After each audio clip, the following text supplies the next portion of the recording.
বারাসাতের পুরো এলাকায় রথযাত্রা সুষ্ঠুভাবে সুসম্পন্ন করতে তৎপর প্রশাসন। রথযাত্রার দিন যাতে কোনো অপ্রীতিকর ঘটনা না ঘটে এবং সমস্ত রথ কমিটি নির্বিঘ্নে শোভাযাত্রা করতে পারে, সেই লক্ষ্যেই বারাসাত থানার উদ্যোগে আয়োজিত হয়েছে এই বৈঠক। এদিনের বৈঠকে উপস্থিত ছিলেন বারাসাতের বিজেপি বিধায়ক শঙ্কর চ্যাটার্জি, পুলিশ প্রশাসন এবং বিভিন্ন রথ কমিটির প্রতিনিধিরা। সেই বৈঠকের সিদ্ধান্ত নেওয়া হয়, যেখানে যেখানে বিদ্যুতের ঝুলন্ত তার রয়েছে তা দ্রুত মেরামত করা হবে। পাশাপাশি রথের রুটে কোথাও রাস্তায় সমস্যা থাকলে তাও রথযাত্রার আগেই ঠিক করে দেওয়া হবে। এছাড়া কোনো কমিটি কখন রথ বের করবে, কোন রুট ব্যবহার করবে, কতজন অংশগ্রহণ করবে, সেই সমস্ত তথ্য আগাম বারাসাত থানাকে জানাতে হবে বলে নির্দেশ দেওয়া হয়েছে। বারাসাতে রথ যাতে সম্পূর্ণ শান্তিপূর্ণ, সুশৃঙ্খল এবং নিরাপদে বার হতে পারে, মূলত সেই কারণেই এই প্রশাসনিক বৈঠক। আমাদের বারাসাত শহরের মধ্যে বারাসাতে যে রথযাত্রা একটা উদ্দেশ্য আছে, একটা আবেগ আছে, সেই রথযাত্রাকে সফল করার জন্য আজকে প্রশাসন থেকে মিটিং ডাকা হয়েছে।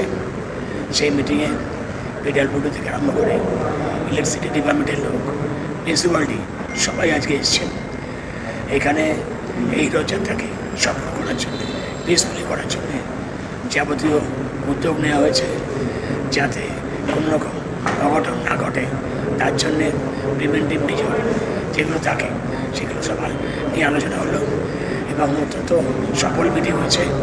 আমার বিশ্বাস ভগবান শ্রী জগন্নাথ দেবের আশীর্বাদে বারাসাতের রথযাত্রা খুব সুন্দরভাবে হবে, প্রচুর সমাগম হবে। সব থেকে প্রশাসন আছে, নারী নিরাপত্তা, নারী সম্মান এবং কোনো রকম বিশৃঙ্খলা যাতে না হয় প্রশাসন অতি সক্রিয় আছে। আমার বিশ্বাস খুব ভালো হবে, রথযাত্রা ভালো হবে।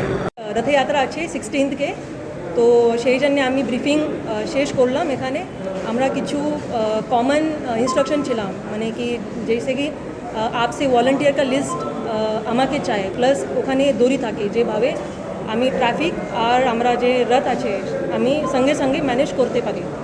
আর এটা আমি মানে যে লোক অর্গানাইজার যে আছে ওনার সঙ্গে কথা বললাম, ওনারা যে কিছু ইস্যু আছে সেটা আমি শুনেছিলাম, সেটা আমি নোট করলাম। এখানে পিডব্লিউডি থেকে লোক থাকে, ইলেকট্রিসিটির লোক থাকে, তো যদি রাস্তায় কিছু লোয়ার হ্যাঙ্গিং কিছু ওয়্যার থাকে, কিছু রাস্তায় গড্ডা থাকে, সেটা আমি চেষ্টা করব কি ঠিক হয়ে যাবে আর আমরা যে রথযাত্রা যে আছে ভালো করে হয়ে যায়।